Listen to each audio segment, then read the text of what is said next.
Hello and welcome to part 6, where we'll begin our tour of the reports available through Focus Lite. Most of the reports provide a preview window where we get an idea of what the end report will look like. Primarily, we can click on the columns to change the sort order of the contents, dependent upon the necessary information being displayed. So, here we are looking at the payroll report. We have a number of options, but basically we're selecting a date range from January to December 2008 and a group of employees to report upon. In its basic form, the payroll report shows the total amount of time worked at each rate of pay.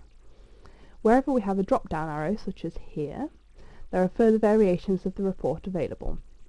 For example, the payroll detail report will show all the clockings as well as the totals, hence providing more information which may or may not be relevant. All of the reports within Focus Lite can either be simply printed or saved in an MS Excel format, which subsequently can be edited further and saved to a set location within an internal system. Focus Lite can also export reports to an external payroll package known as Sage. This will enable payroll completion to be accomplished to a high accuracy and within a relatively short timescale.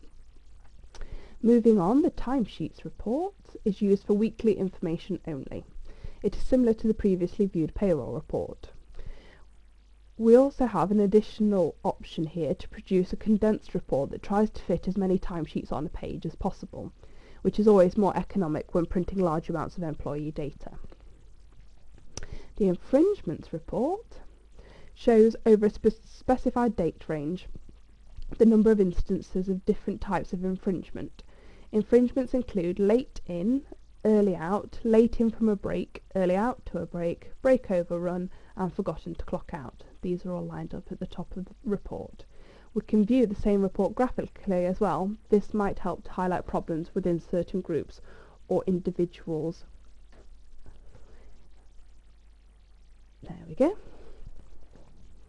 The total hours worked report also has a number of variations. In the basic text view, we can view the range of the total amount of time worked by each employee at each rate within a specified date range.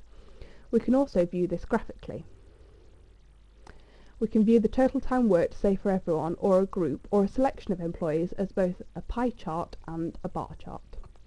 This might highlight when an excessive amount of overtime has been worked, for example, and a manager may consider taking more staff on to reduce the additional overtime payments they are making. So we'll stop here and we'll conclude our tour of the reports and software altogether in part 7.